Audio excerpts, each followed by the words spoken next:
Hi, y'all. It looks like we still have a couple people coming in, so we'll start in just a moment.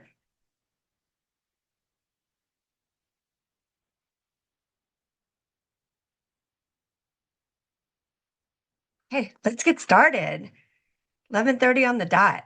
Welcome to today's webinar, Behind the Grain, Refining Perspectives on the Public Health Role of Enriched and Fortified Grain Foods.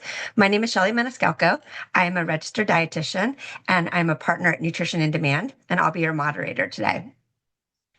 Per CDR's guidelines, these are my disclosures, as well as others who help plan the webinar. And now I'll turn it to our two speakers for today to introduce themselves as well as their disclosures before we dive into the content. Thanks, Shelley. Hi, everybody. I'm Heather Eicher Miller, and I'm a professor of nutrition science at Purdue University. And my research focuses on nutrition at a population level. Specifically, I do a lot of work on food insecure and low resource groups, but I really kind of am, at a broader level as far as nutrition, like thinking about nutrients and diet quality.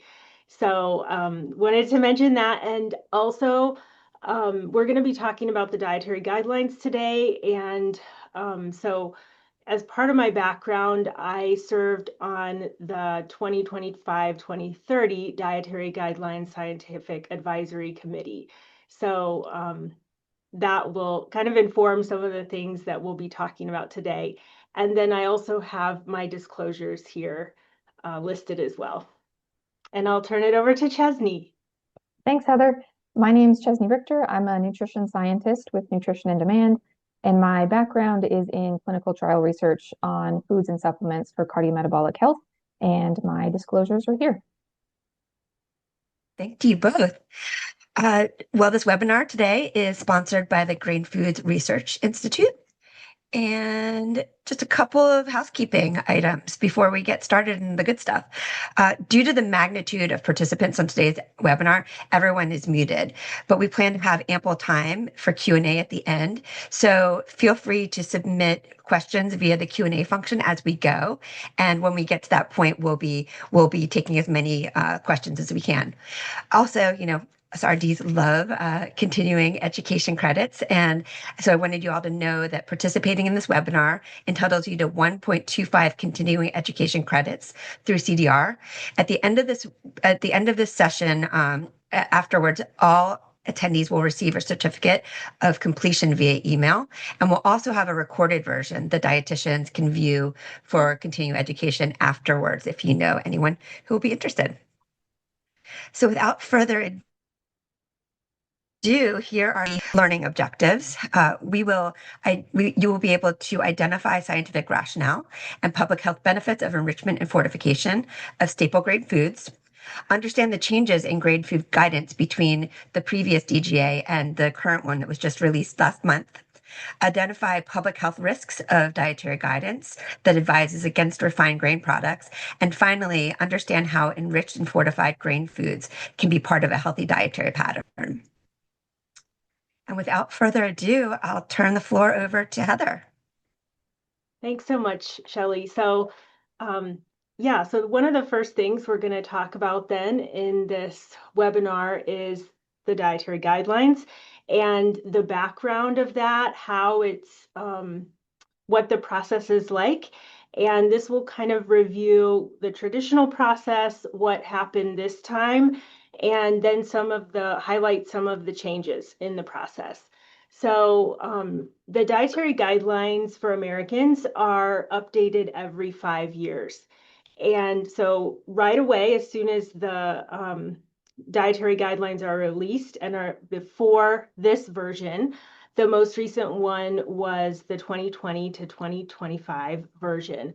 And so right away, the government, USDA and DHHS get to work on the next version. And first, there's a very transparent call for people who are interested to serve on the Scientific Advisory Committee. And those people can submit their, or they can be nominated, submit their applications. And then the committee is chosen in a very rigorous way. They're usually selected to meet some of the identified topics that need to be evaluated from the last committee. So an example of that would be looking at the relationship of dietary patterns and cognition. So there's a lot of more evidence in that space that the former committee felt like should be evaluated. So that committee is then selected and announced publicly, and then they go to work. And so that is over the course of 2 years, and there's usually about 2 to 3 public meetings a year, which are broadcast online. You can watch them. You can go back and look at them if you want something to fall asleep to. I always feel like, but they are I think they are interesting too. But anyway, so those meetings are very transparent to the public, and there's also a call for public comment. So this whole process is very interactive with the public. And as part of that process, there's really 3 important areas that are addressed. One is making sure that we understand what people are eating so we can make recommendations that are practical. And that happens through data analysis. So we're trying to find out if, what amount of food groups that are considered, part of the dietary guidelines and nutrients are being consumed. So that is also informed by the dietary reference intakes, or the DRIs. So, and then we also look at chronic disease in the US population. So we really know where we stand. The next part of the process is understanding the link between diet and health. And that is through systematic reviews of the literature that are conducted on the various topics. So that's another really important aspect to understand what diets should be recommended. And then the third part of the process is the food pattern modeling. And so this is really like a check on the patterns that are recommended to make sure they actually work. So in food pattern modeling, what we do is look at all of the various portion size recommendations for the different food groups at all of those different kilocalorie levels, going from 1,000 for infants all the way up to 3,200 for larger individuals or more really active individuals. And we model those to see if someone would actually eat that way, if they would meet all of the nutrient recommendations. So that's a really important part of this process. And then finally, the committee compile all of that and put it all together and release the scientific report of this time the 2025 Dietary Guidelines Advisory Committee. And that was released in December of 2024. So once that's done, the committee has completed their work, and they, turn that over to the government, and then the government has a year, so all of 2025, to take the report along with other considerations and create the dietary guidelines for Americans. So moving forward to the next slide. So the way that this process was different this time is it happened after that scientific report was submitted. So for that year, when the government usually would take the report and translate it into the guidelines, this time they decided to actually create a new report, which is called the Scientific Foundation for the Dietary Guidelines for Americans. And this was not, we didn't know about this. The public was not told about this until the guidelines actually came out. So what they did was they invited 9 scientists to work independently to focus on various topics and create some reviews of those topics. And then they compiled all of that in their scientific foundation report and mainly relied on that then to update and create the next set of guidelines. They did draw some things from the former report, but the main basis was this scientific foundation report. And also, just to mention, as part of this work that these scientists did to inform this report, they really did not do or use the data analysis from the former report or the food pattern modeling work. So that's going to come up later on, and we'll talk about that more. So then the government released their dietary guidelines. And of course, one of the main outputs or applications of the guidelines is for all of the different federal food assistance programs. So those would be things like the WIC program, SNAP or food stamps, the child and adult feeding programs. And one of the biggest impacts is really through the school lunch and school breakfast programs that impacts, a majority of kids in the US. And then also food labeling. So moving forward, so now we're going to kind of talk about what the new guidelines look like and some of the messages coming out of that and how they were changed.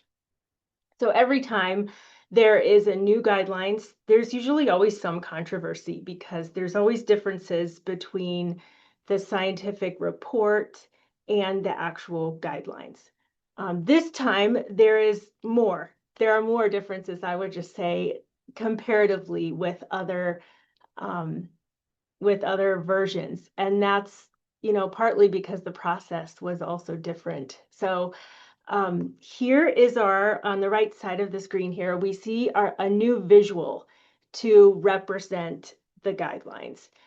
Formerly, we had My Plate, and that was showing us, as you're all familiar with, the different portions of food groups, the proportions that should be consumed as kind of a visual reminder of what the guidelines were saying. This time, we're kind of hearkening back to some former visuals with a pyramid, but this time it's like an upside down pyramid or triangle. And, before My Plate, we had My Pyramid and the food guide pyramid.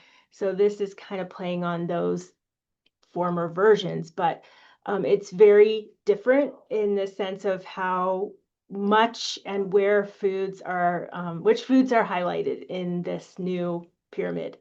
So just walking through this, at the top are foods that we're supposed to consume more of. And you can see there we have a lot of protein foods, vegetables and fruits, and then kind of moving down, we see butter on there. And also at the very bottom, we see whole grains, and it actually is telling us whole grains. So, and these are what they're saying we should consume in lower amounts. So this is really different compared with our My Plate and former visuals of pyramids, because before we had grains at the base, like that's what we should consume the most of. So some of the messages in the guidelines that are being promoted are: eat the right amount for you, prioritize protein foods at every meal, which kind of aligns with our visual here, consuming full fat dairy, eating vegetables and fruits throughout the day, incorporating healthy fats, and they're saying any fat found naturally in foods is considered healthy, including butter. And then focusing on whole grains, limiting highly processed foods, added sugars, and refined carbohydrates, and limiting alcoholic beverages. So you'll notice, some things here are similar, like we have highlighting fruits and vegetables, lowering added sugars, and then also there is still a focus on whole grains like we had in other versions, but there are definitely some things here that are different. And So there's kind of some confusing messaging around fats because we have butter here, but still they're saying limit saturated fats to 10% of calories. So that part is the same, but it's kind of confusing now. And then the emphasis on protein. So moving to the next slide, I just did also want to highlight a few of the kind of the messaging around grains, which is what we're really going to dive into in this talk. So all refined grain foods, even staples, are kind of being framed as nutrient poor in these new guidelines. And some of the words around that are to significantly reduce the consumption of highly processed refined carbohydrates. And then in particular for whole grains, they're encouraged, and refined carbohydrates are not. So moving on to the next slide, we'll see how there's also a few other messages I want to highlight. For the first time, we also saw some guidance that was included to recommend a lower carbohydrate diet. And in the text in the middle there, you can see this is for individuals with certain chronic diseases who may experience improved health outcomes when following a lower carbohydrate diet. We have some kind of continued messaging for vegetarians and vegans around certain potential nutrient gaps. And you can see in about the third bullet down in that section where they're highlighting certain nutrients there. And that is kind of a carried over message. So moving forward, talking more about, what some of these changes, how these changes are being how these play out in the actual patterns. So we'll look at those in a minute, but just to kind of highlight here, because of that big change in protein at the top of our inverted pyramid now, this is kind of having to accommodate more calories there. Some calories have to be reduced, and that is a lot of that is coming from refined grains. So this protein increase is having like a ripple effect. And these are in protein foods, but also if we eat more protein foods, we're going to get more protein as a nutrient. So the recommended dietary allowance for protein is about 0.8 grams per kilogram of body weight. And the new DGA protein recommendation is like doubling this basically to 1.2 to 1.6 grams per kilogram of body weight. And just to mention, this does, it's higher than the RDA, but it does fit within the acceptable macronutrient distribution range, which is for protein to be between about 10% and 35% of calories. So, but one of the concerns here, which we're going to talk more about, is that there was no documentation of testing this out in the patterns to see if we truly eat that way, if we eat more protein foods, how that's going to allow us to meet all the DRIs, all of the nutrient recommendations. So moving forward to look at these actual patterns, here they are. So they're a more simplified version compared with what we have had before.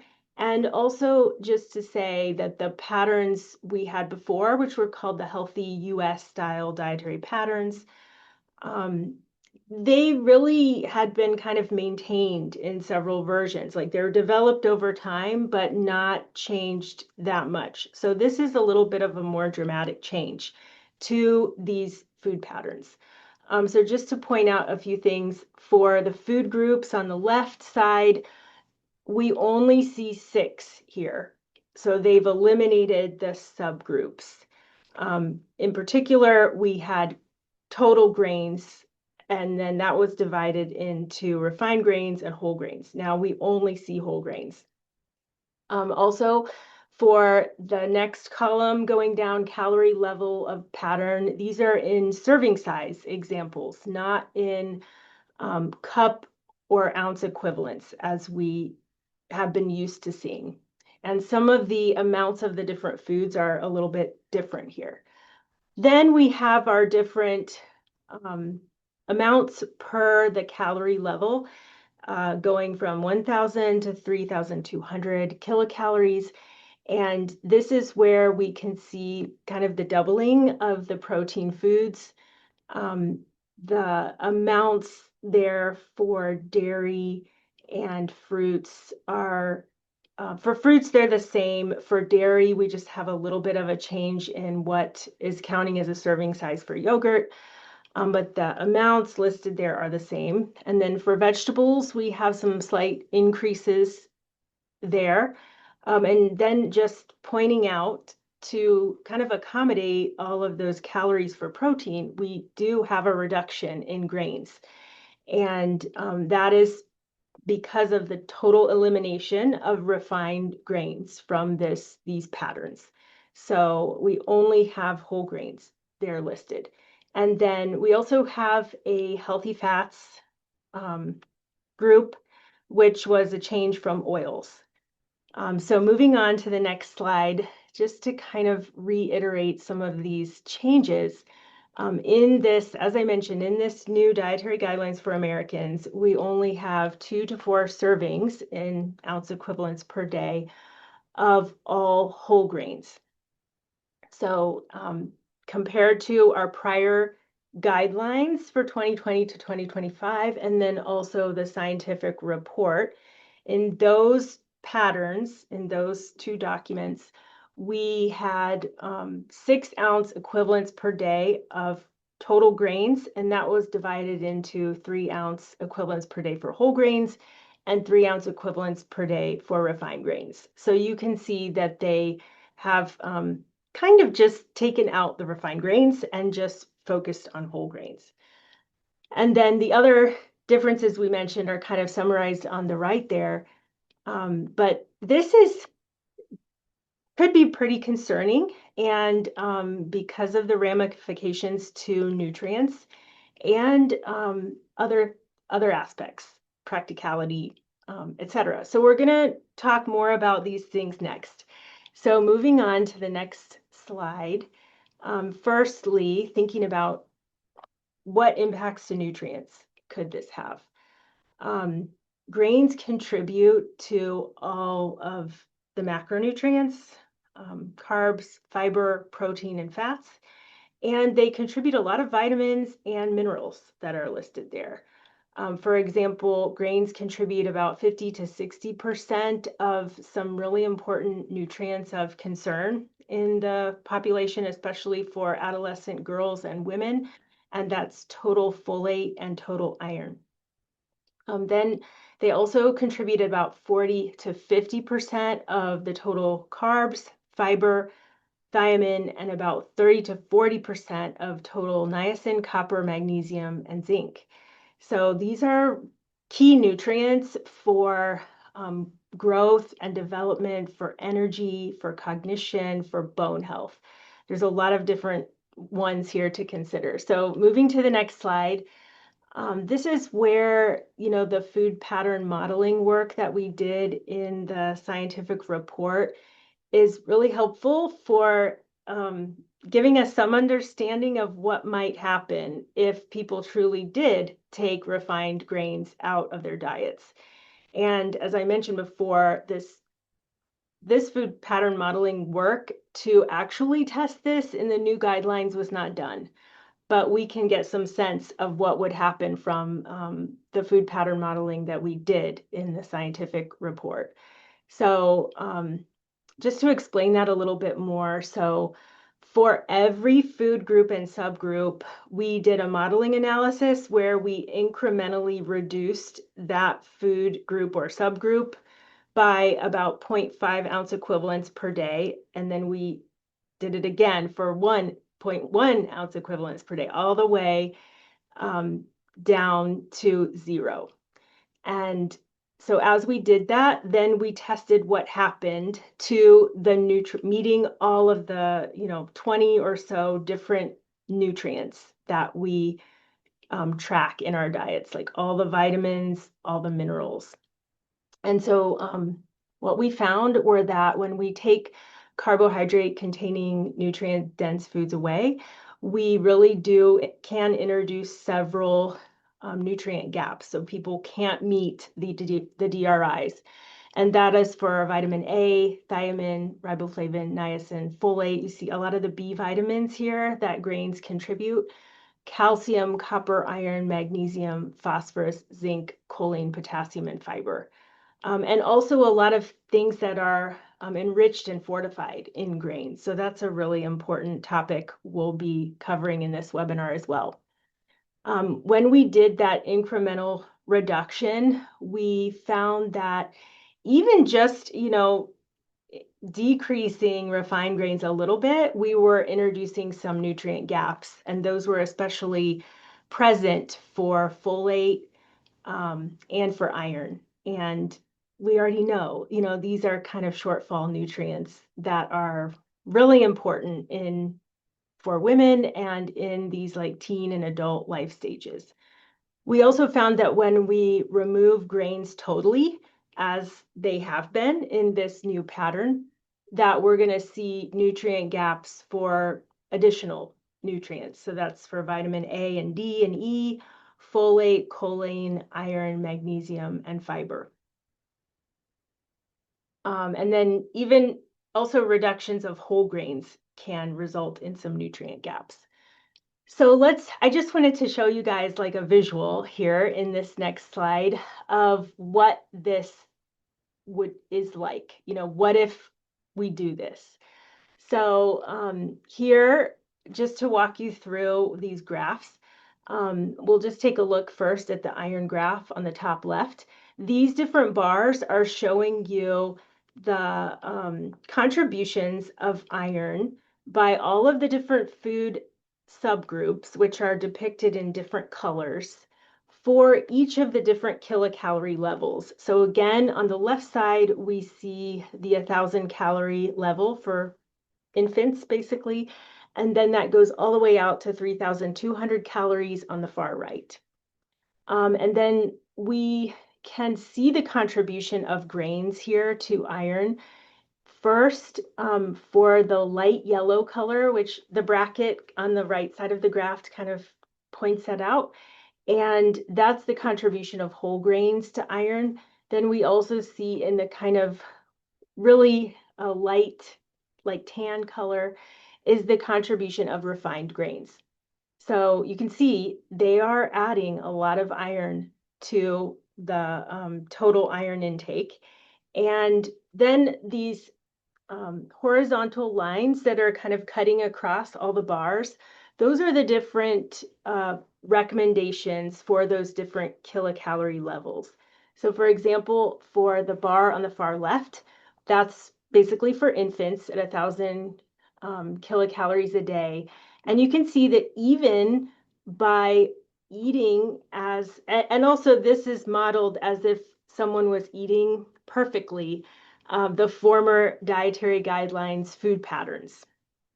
So even if an infant was following those to the T, they really would not quite meet the recommended amount of iron, because you can see that vertical black dotted line is a little bit above that column. So it's pretty close, but it's really hard to fit all the nutrients in at those really low calorie levels. Then you can see also for the the calories that would probably be appropriate for adolescent girls, those are kind of in the middle. And those are also not quite meeting the recommended amount. They're over like the estimated average requirement, but not still at the recommendation. And that's actually also true for adult women. And the far right side of the graph is showing the levels for calories for pregnancy, and that the line for pregnancy is at the very top. So we have a hard time meeting iron recommendations just following the normal patterns. And then if we look at the graph below that for iron, this is what happens when we remove refined grains from the pattern, just as they have been removed in the new dietary patterns. So here you can see we still have whole grains, but refined grains are removed. And these gaps become much wider, and they also, not only are there, a bigger distance between what people would get for their iron intake and where they need to be to meet the recommendation, but also they spread out, the circles are wider, they spread out across more kilocalorie levels. So it would be for more age groups. So basically we can see here that for pretty much for all the child age groups and adolescent and adult women, they're not going to be able to meet those iron recommendations, and the gap for pregnancy becomes much wider. So iron is a major gap if we are going to remove refined grains. Folate is another example. The gaps aren't quite as stark, but still we see in this top graph for folate that by following the former dietary guidelines patterns, we would be passing those recommended amounts for folate. So that's really great, even for adolescent girls and adult women in pregnancy. But when we remove refined grains in the bottom graph, then we are going to see some gaps.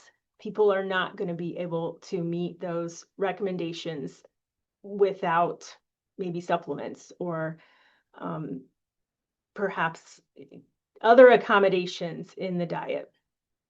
Okay, so moving on to the next slide. So there's some pretty big concerns with nutrient intake if we remove refined grains. Now we're going to talk about a bit more about, the food group itself and how people are practically consuming it, which is another important consideration.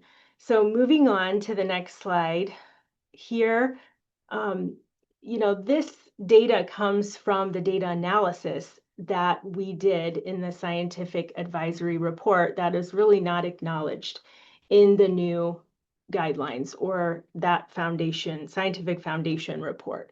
So here we can see that when we actually look at what people are eating as far as those food groups and food subgroups, in the graph, this is depicted in the graph on the left, and the green bars show us the percent of the population that's fulfilling that recommendation for that food subgroup. So moving across the slide, we see total vegetables and all the different vegetable subgroups are not consumed very well. Only about 10 to 20% of people are meeting those guidelines. Then we get to, that's also kind of true for fruits, maybe a little better.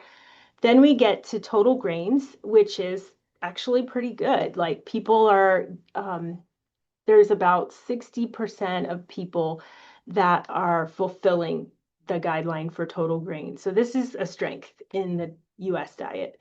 When we break that up into whole grains and refined grains, we see really big differences there. And this is kind of depicted a little better on the right side of this slide. So here we have graphs that show you the different age groups and how well they're meeting the guideline for refined grains on the top and whole grains on the bottom. So for refined grains, you see like that's a big strength in the US diet, about 80 to, or maybe even 90 to 100% of people at these different age groups are meeting the refined grains recommendation. However, when we look at whole grains, we see that it's only going up to about maybe 5%. So people really are not eating many whole grains. They're certainly not making half their grains whole, which was the former recommendation. So this means, like, in practicality, if we just switch to a recommendation that's for whole grains, people are not meeting that. So we're really not meeting the population where they are. And refined grains are a pretty big strength. So what kind of grains are people consuming? So going to the next slide, we can see that a lot of staple grains are accounting for these refined grain contributions. And grain foods are accounting for about 15% of calories, and about 80% is coming from more nutrient-dense forms.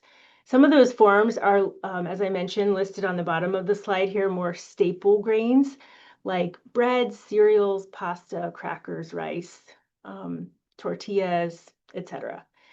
And the majority of grain intake is going to be refined, enriched, and fortified. And that's where a lot of those good nutrients are coming from. So about 40% of fiber is coming from enriched grain foods, and only about 23% of refined grain intake is from less nutrient-dense options. Going to the next slide. Sometimes, grains are kind of criticized as a source of added sugars, but from some of the scientific advisory group analysis we did, we could see that some of the top staple grains like yeast breads and tortillas were really not a top contributor of added sugars, only giving about 2% of added sugars to the diet. And some studies have been done that have kind of made this confusing because they have confounded the relationship between these refined grains and health outcomes by including in refined grain, in all grains, like sweetened grains, desserts that have are grain-based, etc. And so they call this like a Western dietary pattern, and they have shown relationship of these patterns with some chronic disease outcomes, but it's probably more likely due to the foods that they've grouped together here. But we do have evidence from some meta-analyses that show us that there is no significant association between refined grain intake and risk of all-cause mortality and several chronic diseases. However, total grain intake is actually associated with a lower risk of all-cause mortality, and again, not linked to several different types of chronic diseases there. So moving on to the next slide, we also see some other benefits that are linked with grains in a dietary pattern. So consumers of healthy grains were associated with a lower obesity prevalence and significantly lower fasting plasma insulin levels. And this is in evidence generated by Adam Drewanowski's team. We also see that there's improved diet quality linked with consuming healthier grains, as these consumers had higher HEI scores, or those diet quality scores that give us an indication of how well people are meeting the dietary guidelines. We also saw that these healthy grain consumers also consumed more fruits compared with lower healthy grain consumers. Moving forward, that kind of brings up this issue of, people who are consuming grains are often consuming those grains with other important healthful food groups. So grains are kind of like a good vehicle in the diet to get some other things along with it. And they're a top food category source of vegetables. They're also a top category source of fiber and folate and iron, as we saw before. Moving forward, we also know that grains are really important to the way people enjoy food, and also their connection to their culture, to their families, and their food traditions.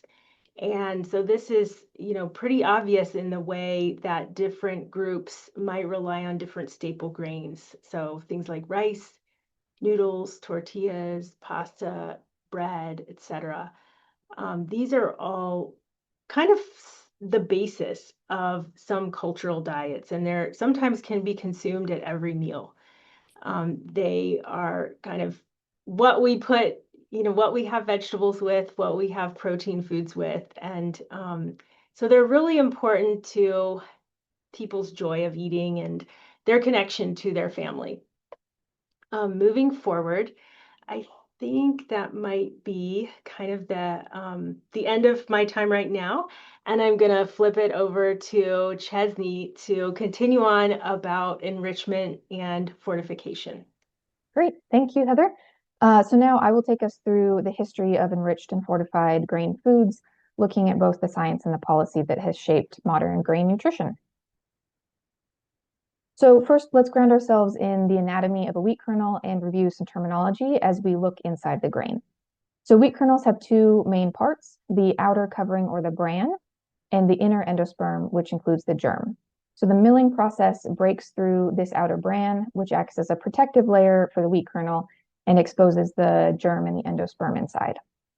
So on the next slide, when we talk about whole grains contain all three portions of the wheat kernel, the bran, the germ, and the endosperm, whereas refined grains are made solely of that endosperm portion after the removal of the bran and the germ. And refined grains really are an ideal vehicle for enrichment and fortification. So first of all, they're consumed throughout the year by a large proportion of the population. So this means that there aren't seasonal variations in consumption, and there aren't specific population subgroups that could be less likely to benefit from enrichment and fortification. Secondly, the sensory qualities of refined grains are not changed by the addition of these nutrients, which is important because you don't want a food where the taste or the texture is changed by the nutrients and potentially making people less likely to want to continue eating it. Having buy-in from the food industry is also key to the success of enrichment and fortification. And in the case of refined grains, the food industry was highly involved throughout the process and a very cooperative partner because they also wanted to improve the nutritional quality of their products. And this really helped to ensure that costs were not prohibitively transferred to consumers in the marketplace. Now, the terms enrichment and fortification are often used synonymously, but they really are distinct processes. So when we refer to enrichment, enrichment is the replenishment of nutrients that are naturally found in the food that were lost or reduced during processing. And they're often added in amounts greater than that originally found in the food. And for refined grains, enrichment refers to B vitamins, specifically niacin, riboflavin, and thiamine, as well as iron. Fortification, on the other hand, is the addition of nutrients not naturally found in a food, often in order to meet a specific public health need. And when we talk about fortification for refined grains, we're referring to folic acid. So here we have the road or the history of enrichment and fortification of refined grains in the United States.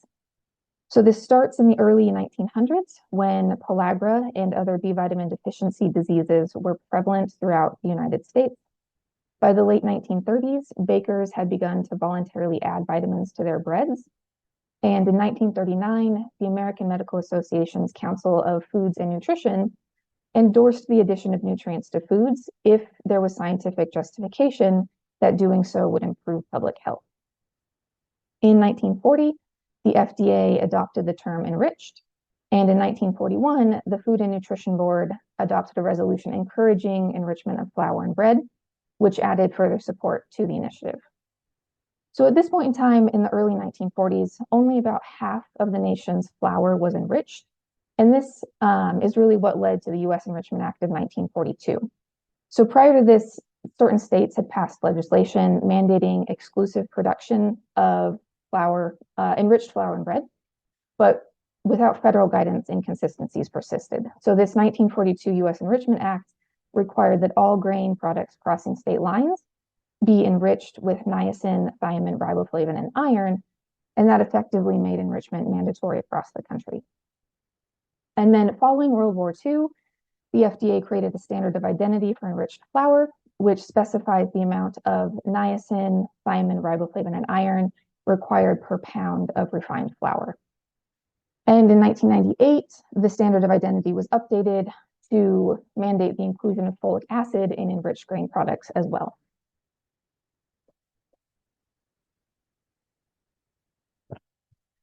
And then on this next slide, We will go into a little bit more detail on the public health impacts of enrichment and fortification.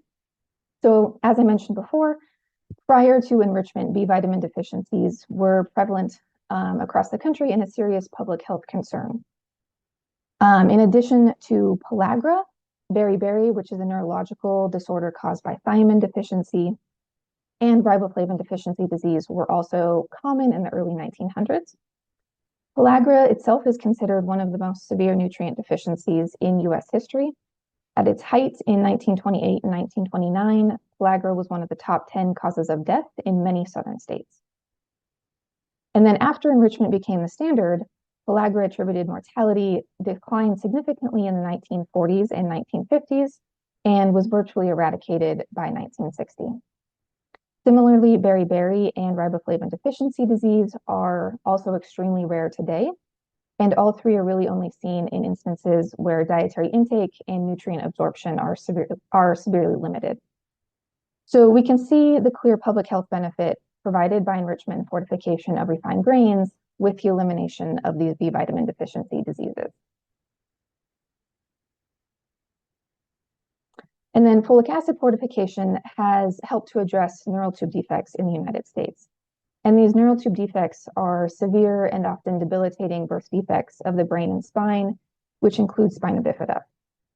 So the importance of folic acid for neural tube defects was recognized in the early 1990s following the publication of a landmark study demonstrating that folic acid supplementation could actually prevent the development of these neural tube defects. And based on those results, public health agencies had issued folic acid recommendations for all women of childbearing age, either from food, supplements, or fortification. But there are challenges to consuming sufficient amounts of folate, either from naturally occurring sources or from folic acid supplements. First of all, folic acid is more absorbable than the folate that is naturally found in foods. And then adherence is a major challenge for folic acid supplementation, particularly given that neural tube closure happens relatively early in fetal development, which means that folate needs are highest early in pregnancy, oftentimes before an individual is even aware of the pregnancy. So given those challenges, fortification of enriched grain products, which are a popular, commonly consumed food, was identified as a solution to increase folic acid intake among the general population. And since folic acid fortification became mandatory in 1998, neural tube defect prevalence has decreased by 19 to 32% in the United States. And this represents approximately 1,326 births per year that would have otherwise been affected by neural tube defects. And this translates to approximately $508 million per year in annual savings. So we can see the clear benefit that enrichment fortification of refined grains has had on public health, but how does this translate to consumers and their knowledge and perception of nutrition information and nutrition guidance?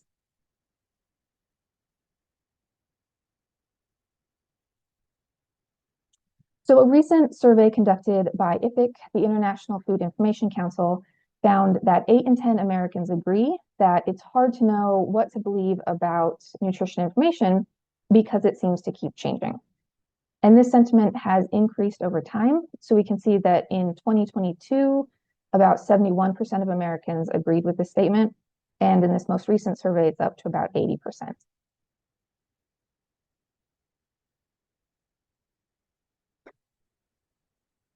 And these IFIC survey findings are particularly concerning given the current information environments surrounding the new dietary guidelines for Americans, as the new guidelines are often being described as an overhaul of dietary guidance. They've received heightened media attention and to some extent are being debated in the media. So the mixed messages and the reversal of recommendations can result in additional consumer confusion, which consumers are already feeling.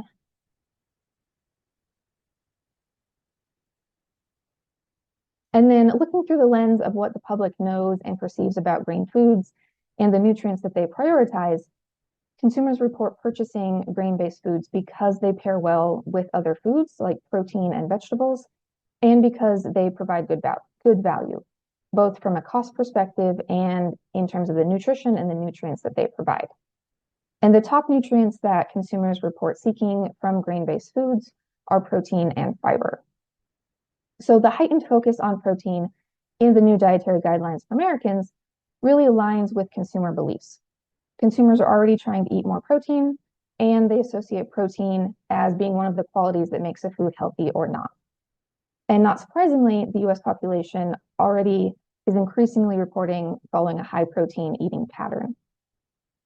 But the juxtaposition between macronutrients has always created a good and bad dichotomy that really plays into consumers reporting that carbohydrates and sugar are what they believe most likely to cause weight gain.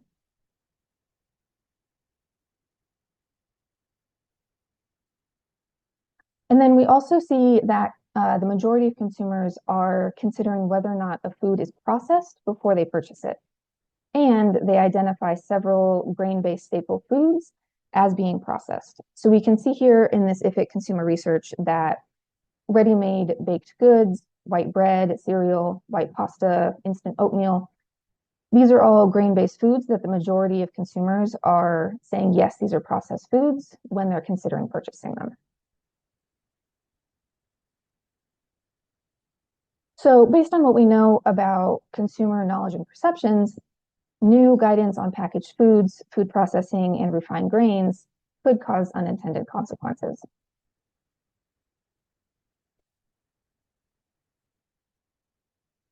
And one tactic that could help to facilitate consumer decision-making is to distinguish between staple grain foods like pasta, bread, and rice, and separate those from grain-based sweet indulgences under the grain umbrella, and potentially to use this terminology to characterize grain foods rather than using refined grains versus whole grains, which may be harder for consumers to identify. So on one hand, we know that consumers are increasingly concerned about processing and packaged foods, as well as refined grains and carbohydrates as a whole. But we also know that based on the public health history of enrichment and fortification, even though these foods are milled and packaged, they still contribute valuable nutrition to the US diet. So we conducted a modeling analysis to better understand the implications for nutrient intake if enriched and fortified nutrients were removed from the food supply, specifically from these bread aisle staples, from bagels, bread, English muffins, rolls, tortillas, and pitas. And collectively, these foods make up about 40% of current refined grain intake in the United States. So what we're comparing here is current enriched and fortified bread aisle foods compared to a hypothetical bread aisle food that is made from refined flour, but without enriched and fortified nutrients. So we're not changing consumer behavior, we're just looking at a hypothetical change in the nutrient content of these foods. And so on this slide, we have the results of this modeling analysis. So on the left, we have the current intake of these nutrients. And on the top, we can see that enriched and fortified bread aisle foods are providing 9 to 21% of the current intake of these nutrients. Whereas on the bottom, if consumers eat the same amount of these bread aisle foods, but without the nutrients provided by enrichment and fortification, this drops substantially to only about 1 to 7%. And then on the right of the slide, we're looking at the recommended intake for these nutrients. So again, on the top half, we see that enriched and fortified bread aisle foods provide about 12 to 30% of the recommended intake for these nutrients. So for instance, with iron, enriched and fortified bread aisle foods are providing 12% of the RDA for females and 27% of the RDA for males. And again, on the bottom, if you remove enriched and fortified nutrients from these bread aisle foods, the contribution towards the recommended intake drops substantially, and this could have unintended consequences both for nutrient intake and nutrient adequacy.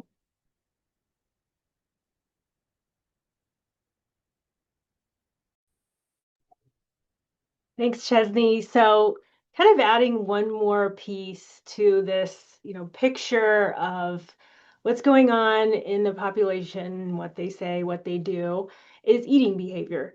And actually, we see that that's really difficult to change. So here we can see people's healthy eating index scores tracked over time.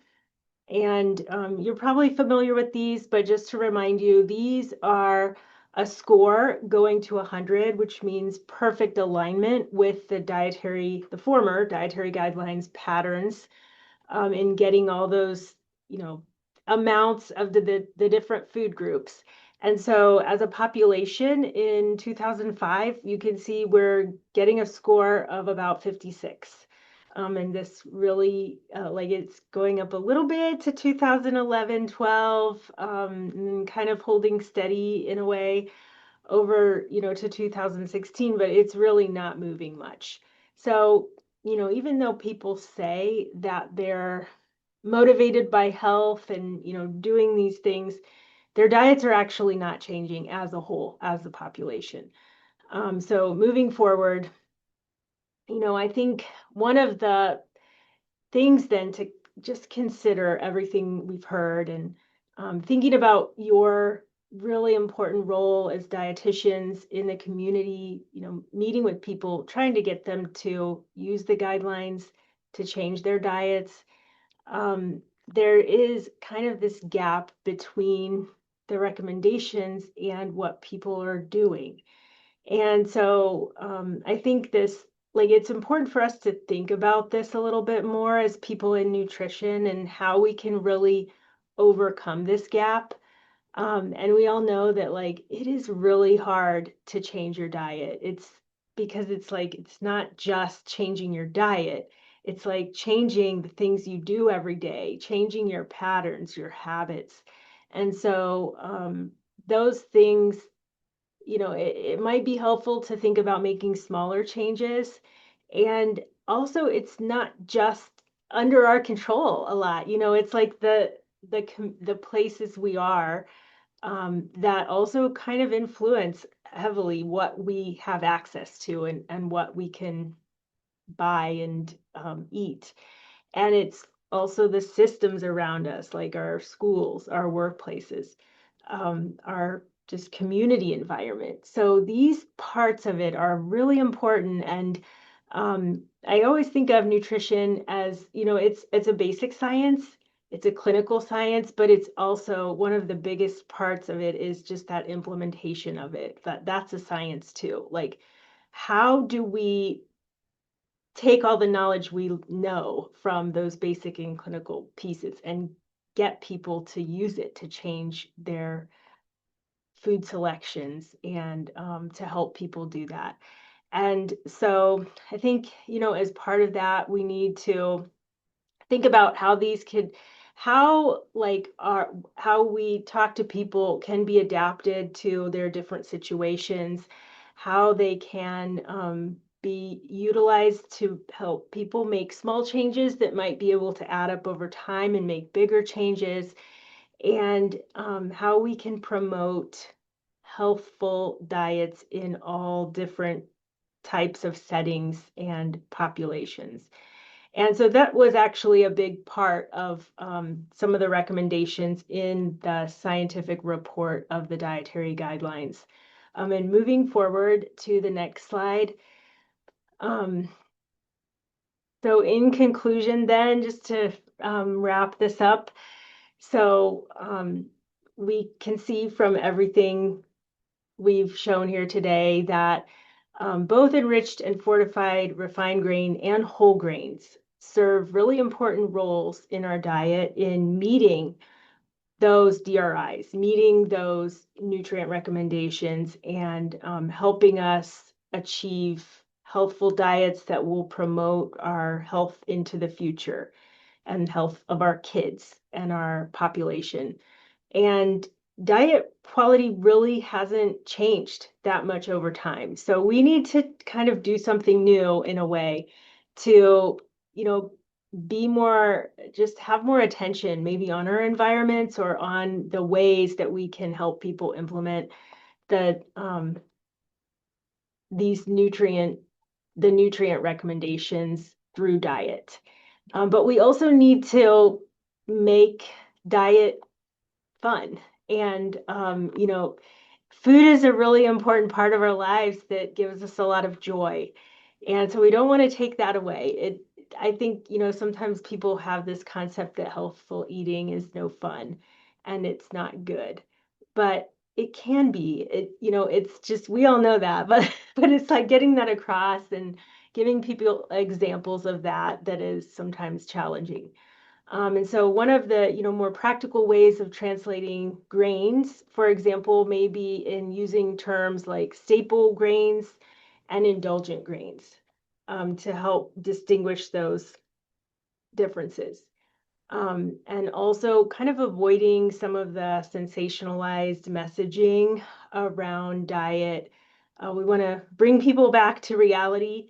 And I do think a lot of people do have knowledge of what a healthful diet is. It's just we want to build on strengths and also build on strengths that we know already exist in people's diets. So we just want to keep doing the good work you're doing and being positive and just helping people make those small changes every day. So I think that wraps up our talk, and maybe I'll turn it over to Shelley. Thank you so much, Heather and Chesney. That was great. I was hanging on both of your every word. As I said in the beginning, we did save a substantial amount of time for a live Q&A session. And I've seen there are a lot of questions that have already come in. But if you haven't already, please go ahead and post your questions and we'll get to as many as we can in the time we have left. And also, we will be answering questions as we can on the GFRI website. If afterwards, if you want to check back there, and also you could check there to see the GFRI website to see the white paper that was authored by Chesney and me, as well as other resources to answer your burning questions. But first, CDR asks that we do a learner assessment. So we have 4 quiz questions to test your knowledge. So because this is being recorded, if you are watching the recorded webinar, please pause at each question and try to answer for yourself. And I'll pause briefly for those attending live. So the first question: how has grain food guidance changed from the previous dietary guidelines to the current edition? And you can read through the answers yourself and choose the right answer in your head.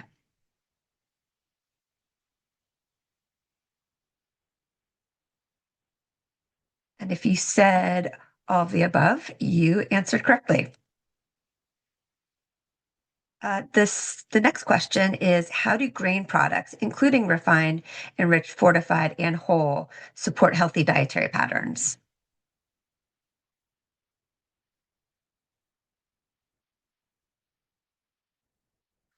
Also, D, all of the above. Next question. What is one public health benefit of refined grain products?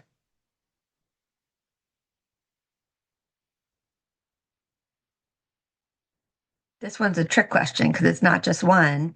It is D, all of the above. And finally, what can dietitians and other nutrition experts do to support healthy dietary patterns?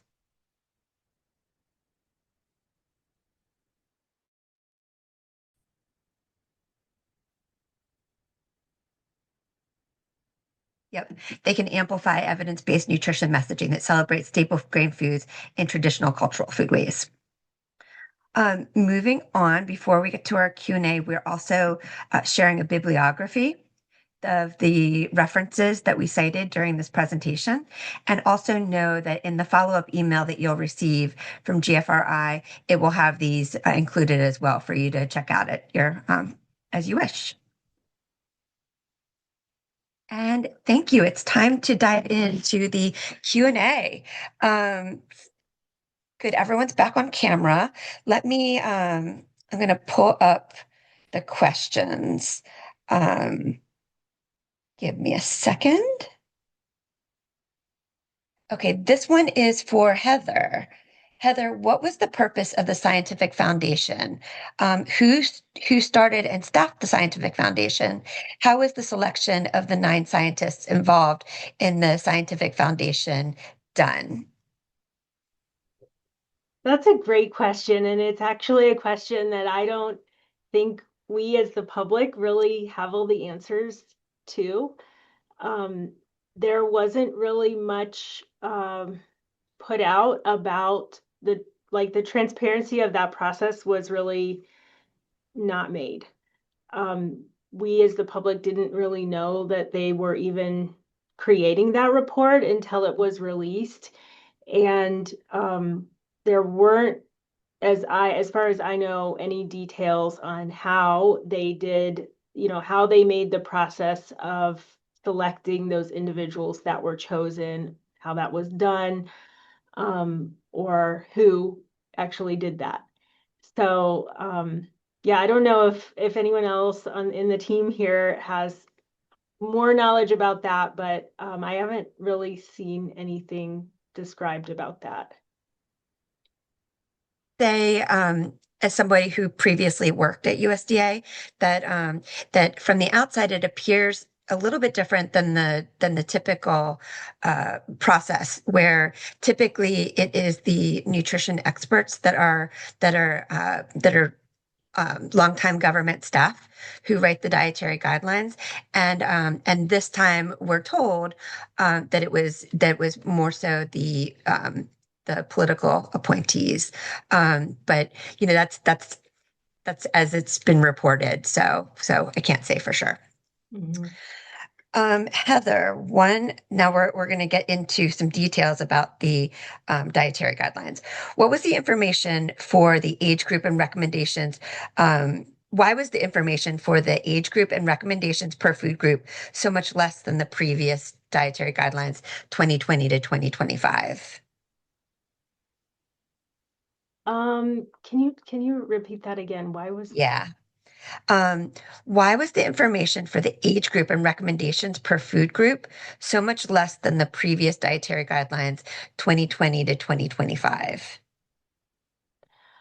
Yeah, that's a good question. So in the 2020 to 2025 dietary guidelines, we really did have a structure that was around the lifespan. And that was kind of one of the, every time we've had new dietary guidelines, there's like a different emphasis. And so in the last one, their particular emphasis was on the lifespan approach.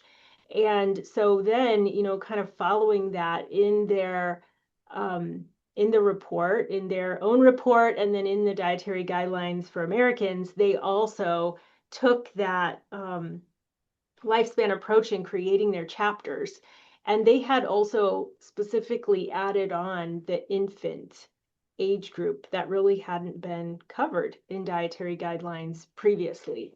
And so that was a really important part of the last version. And this time in the new guidelines themselves, they really haven't done that. And I don't really know the reason. We can all kind of speculate, but I think some of the messaging around what they did was that they wanted to make it more simple, and they say they wanted to go back to the science and not break it down too much.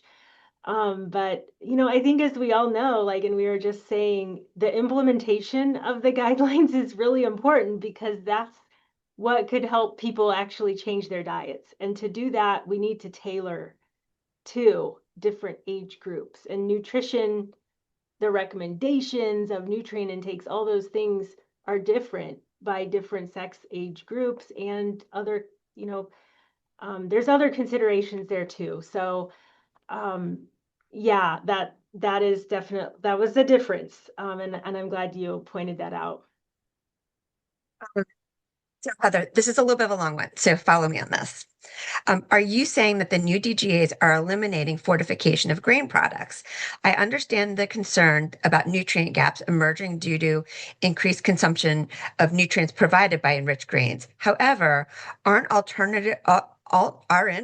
alternate sources of these nutrients readily available that align with Whole Foods messaging of the dietary guidelines. For example, rather than getting iron and folate from highly processed, ready to eat breakfast cereal, what are we losing by encouraging the public to consume those nutrients from more green vegetables, beans, meat and fish, etc.?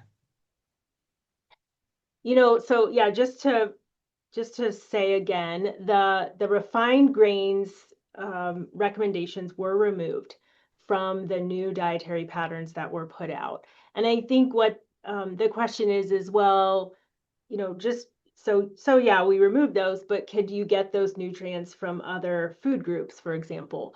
And it's true that some of that those nutrients may be found in other food groups, but it's not the same combination of nutrients potentially to fulfill all of and in the amounts to fulfill all the different nutrient recommendations. That's like actually haven't been tested in creating these new patterns. So it may be possible because in our food pattern modeling work, we only modeled, I talked about how we modeled taking refined grains out incrementally. We did do some manipulation of increasing other things, but we didn't specifically test out, what if we remove refined grains and then try to fill those gaps? That work hasn't been done. So that's, where we're really unsure if, people ate according to these new patterns, if they would fulfill everything that refined grains were contributing. Next question, again to you, Heather. Uh, how did they take out refined grains when it comprises 50% of daily grains to consume?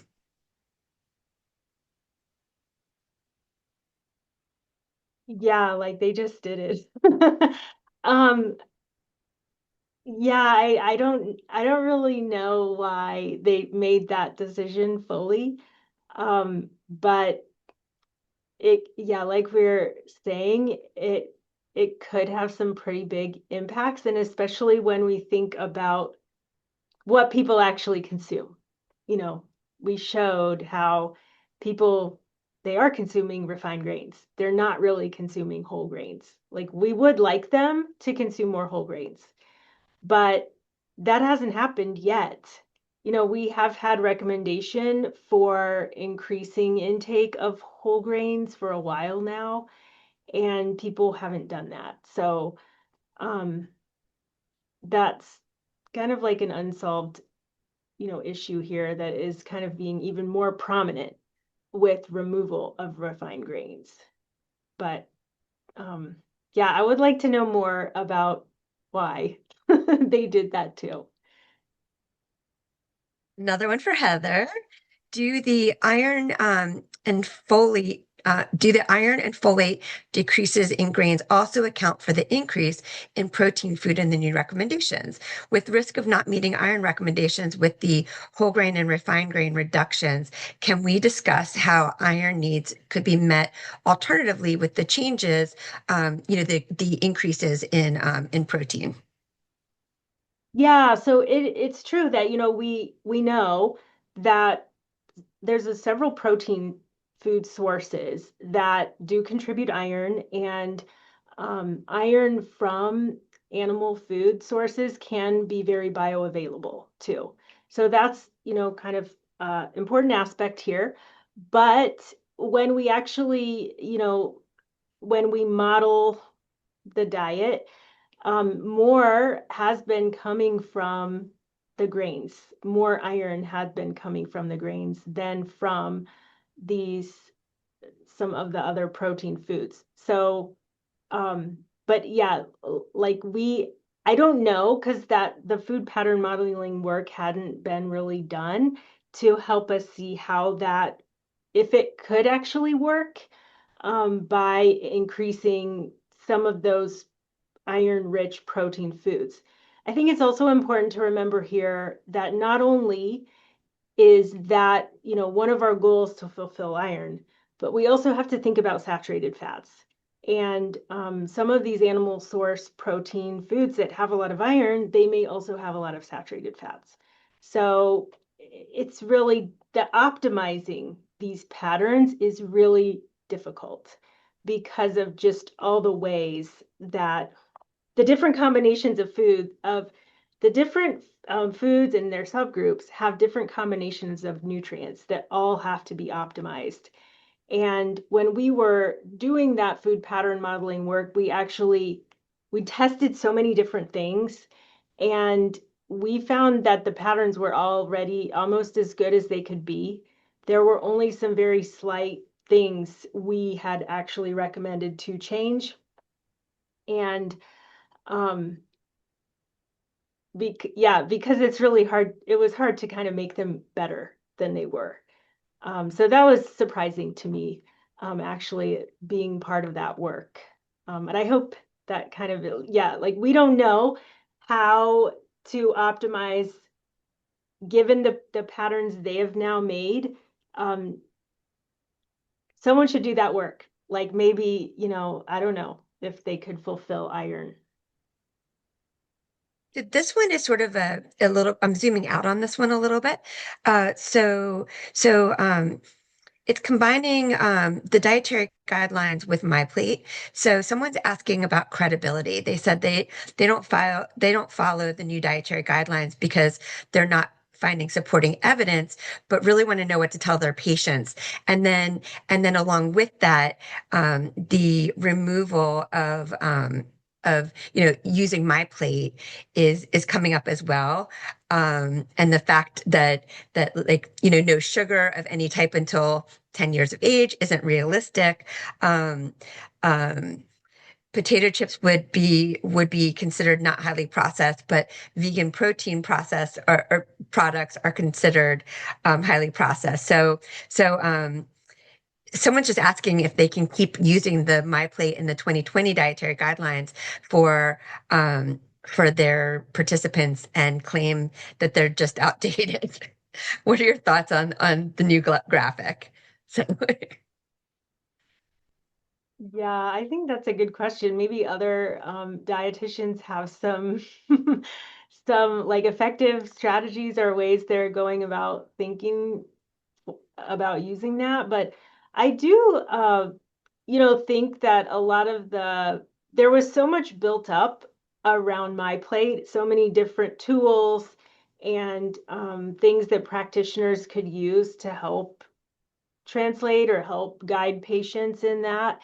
And it always takes a while for any new guidance to be fully translated. So maybe, we can have that excuse like we don't have enough tools to translate it yet. So we're going to keep relying on what we have. But I also, for me, that's an important consideration thinking about using the healthy eating index and which is a tool we use all the time. And that also has not been realigned to the new dietary guidelines. So in our research, we're just planning on still using the healthy eating index from for what was happening before. I will say, as a dietitian and an additional disclosure to what I had said earlier in the webinar is that I was actually, when I was at USD, I was actually on the team that created my plate. So given that disclosure, I do think that it's reasonable for RDs to continue to use the my plate graphic and continue to use that as a communications platform to talk about eating food groups and building to overall healthy diets. There's a lot of consumer research behind it, and also having it been out for more than 15 years now, they there's like a 70 there's like a 76% awareness of my plate or so. So I think it's very reasonable to continue to use that. Next question for Heather. With the risk of not meeting iron recommendations with the whole grain Oh, wait, no, never mind. You answered that one. Okay. What concerns do you have about adolescent and young adult females not getting enough folate in their diets? The new evidence that adequate folate levels are necessary around the time of conception to protect against not only neural tube defects, but childhood cancers as well should be considered in the guidelines. Yeah, I'm concerned about the messaging coming out, that could be directed towards these new patterns, because already it's a problem with dietary intakes, and adolescent females are the group that have the most dietary gaps of all age sex groups in the United States, even more than adolescent boys. Um, and that's for diet, both for diet quality and then for several different nutrients. And it's really several, like a kind of a huge set of nutrients that are underconsumed in that group. And it's not even just like they're not meeting the recommendation, but they're not meeting the estimated average requirement, which is lower. It's set, lower. And then the recommendation is like 2 standard deviations above that. So adolescent girls are, I think they're at a huge risk already. And I also think they're very prone to kind of listen to social media stuff. Adolescents are just scrolling on their phones all day long and seeing so many, different influencers and messages out there that I feel like that, it's going to be even more confusing for them potentially. Um, but yeah, I'm pretty concerned about them. I think that's a really high risk group. And we know that they're, iron and folate are bad already. So yeah. Quick clarification, Heather, when you say that grains contribute folate, do you mean folic acid found in enriched grains? Yes, that's right. Like I think for grains in particular, it's more the folic acid. Yeah, but folic acid is more readily absorbed, more easily absorbed than folate. For the Heather, and I have one for you coming up, Chesney, so get ready. For the incremental removal of grains, were other food groups increased to meet calorie needs? Yeah, so in the reductions analysis, we just reduced. So yeah, it's true that like as we reduce, we didn't, add back. So there could be some, if someone was really consuming, like it's not realistic, but it still helps us see what grains are contributing. But then we did some other analysis which was more of a substitution analysis. And that's when we were kind of trying to optimize the different food groups and their amounts to see if there were any changes that we would recommend as a committee. And so for that, we would like reduce, incrementally reduce, and then incrementally increase for some other groups. And so we did both, but with those substitutions, we didn't in particular test the, reduction of the refined grains with the increase of the protein foods. So yeah, that's not something we considered um, in particular because it didn't seem like something based on our systematic reviews in the evidence that was important to do. Um, this one's for Chesney. Chesney, what do refined grains have that can't be replaced with whole grains? Don't whole grains have folate and iron? Yes, they do. I think the consideration there is how the consumption patterns. So one of the reasons that refined grains are effective for enrichment and fortification is because they're consumed so widely by the majority of the population. And so that's where people are getting those nutrients from, and they consume smaller amounts of whole grains. So they're getting a smaller contribution from the whole grains. Yep, the whole meeting people where they are concept and Right. trying to nudge them to more what the behaviors that we want to see as dietitians.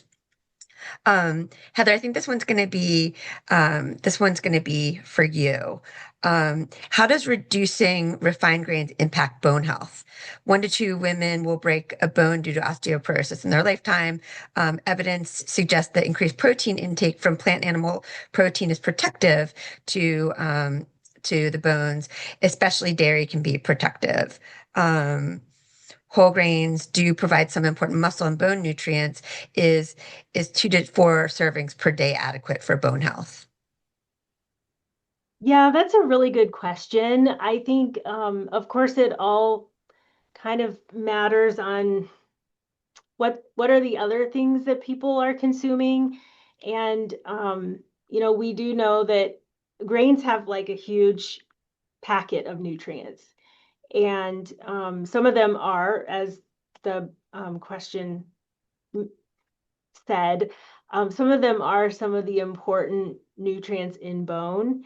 I'm not sure, in particular with that question, if someone did actually, reduce as was mentioned, how that would impact bone health per se. But just thinking about those, if there were nutrient gaps for some of the really important bone building nutrients like magnesium, potassium. I mean, there could be calcium and some others that are important for bone, then it could, you know. One more for Heather. Is more current, and meaning by current meaning since 2016 intake data relative to HEI score available? So there are estimates that we have in our Dietary Guidelines Scientific Advisory Report that are using the 2017-18 data. So I think we could go up to there with looking at all of the nutrients and food groups and what people are currently eating. But a lot of time, like we could break it down by those 2-year increments as in NHANES, and a lot of times people group more years together as well to be able to produce more robust estimates for smaller age groups or sex groups or their combination. But yeah, the most recent NHANES data that we have is I think now actually going up to we might have all the way up to 2023 for some things, but maybe not fully for diet yet. But as far as the analysis, I think it was 2017, 2018. Thank you. This one actually I can answer. The question is, are there any anticipated updates to school nutrition standards or policy related to whole grains that school professionals should be aware of? And I will say that last week I believe there was a guidance statement put out by USDA that uh, recommended or encouraged school food service professionals to use the updated dietary guidelines. But obviously, guidance isn't binding, so it's really updating the school meal regulations. And what we've heard reported in the media is that we expect that some draft guidance will be available or be put out maybe around like in the next month or so around Easter. This one's to Heather or Chesney. It's a toss up. Is it possible that we may not need to rely on fortified breads, etc., now to meet nutrient needs, given more access to a variety of foods compared to the time when fortification was implemented? Chesney, maybe you take a shot at that, and then Heather can weigh in. Sure. I think access is part of the equation, but it's also what people choose to eat from the foods that they have available. So if they're choosing to eat other nutrient-dense whole foods that provide those nutrients, then that would be effective. But if they're not choosing those foods, then I think enrichment and fortification is still a necessary innovation to help people meet their nutrient needs. Yeah, and I would just add on that the thing about enrichment and fortification is that it's so standard. You know, we know that if we choose those kinds of foods, those nutrients will be part of it. But when people are just choosing other things, we don't, it's hard to know what, unless someone is kind of quantifying it all out all the time, it's hard to know if they really are getting those nutrients in the right amounts. This is perfect timing, and we're butting up against the top of the hour. I will say that there were a lot of questions we couldn't get to, so please keep on checking back to the GFRI website. We'll do our best to organize those and answer them so that you all have the answers that you're looking for from this group. Also, we also noted that there were several questions about the opportunities for the industry to fortify whole grains, which I know is a recommendation out of the 2025 DGAC as well. And this is something that we can certainly loop back with the GFRI investors and make them know, that this is being asked. So that's something that we'll do after this webinar. But Heather Chesney, thank you so much for your time. All of you folks who tuned in, thank you for your time. And we will be reaching out with follow-up information as soon as we're able to. Thank you so much.